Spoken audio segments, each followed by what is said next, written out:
अस्सलामुअलैकुम नाज़रीन, इस वीडियो में मैं आपको बताऊंगा एक इंतहाई गमज़दा सानहे के बारे में जो कि कल शांगला में पेश आया है, जो कि बहुत से बच्चों की जानें लेके गया है। नाज़रीन, इस वीडियो में मैं आपको सारी मालूमात बताऊंगा शांगला के वाक़े के बारे में, जो कि छोटे बच्चे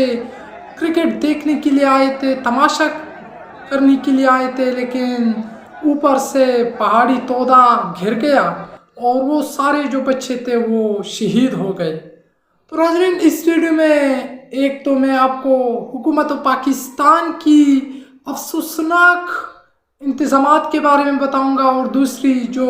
हमारे मुल्क में बिल्कुल ही महफूज कंस्ट्रक्शन खासकर पर KPK में नहीं हुई है। तो मैं आपको बताऊंगा कि अगर ये ग्राउंड्स इसके इर्द गिर्द तमाशाई के लिए प्रोटेक्शन होता, हुकूमत खैबर पख्तूनख्वा को भी कुछ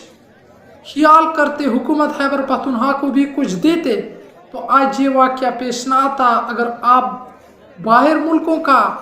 जो है ना वो मुताला करें तो आपको मालूम होगा कि वो वहाँ पे हर इलाके में एक स्टेडियम और एक पार्क सा होता है, लेकिन यहाँ पे पूरे पाकिस्तान में 2-3 स्टेडियम्स हैं और पार्क तो बहुत कम है, ताकि लोग फ्रेशनेस हो जाए और इसके साथ साथ जो है ना लोग महफूज मकामात में जो है ना वो उन चीज़ों का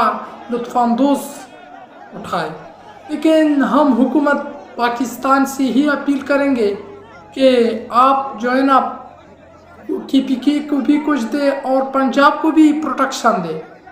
बच्चों के लिए सियाहती मकामात बनाए, और जो क्रिकेट जितने भी ग्राउंड्स हैं, चाहे वो फुटबॉल के क्रिकेट के हैं, उनके लिए आप प्रोटेक्शन दें और स्पेक्टिकल्स के लिए इंतज़ामात करें। क्योंकि ये जो वाक़या आया है वो ये इसलिए आया है कि ये इर्द गिर्द स्पेक्टिकल्स के लिए इंतज़ामात नहीं किए गए थे। लिहाजा ये साइड पे आपने देख लिया कि बहुत ही एक गमज़दा सानहा हुआ है, लेकिन हम उम्मीद करेंगे हुकूमत पाकिस्तान से कि वो सियाहती मकामात को फ़रोग़ देंगे और इसी तरह फिर जो है ना प्रोटेक्शन देंगे सियाहती मकामात को, ताकि फिर इसी तरह सानहा ना आए। तो नाज़रीन, ये था मेरा वीडियोज़। अगर आपको पसंद आई हो तो मेरे चैनल को सब्सक्राइब करना। वस्सलाम।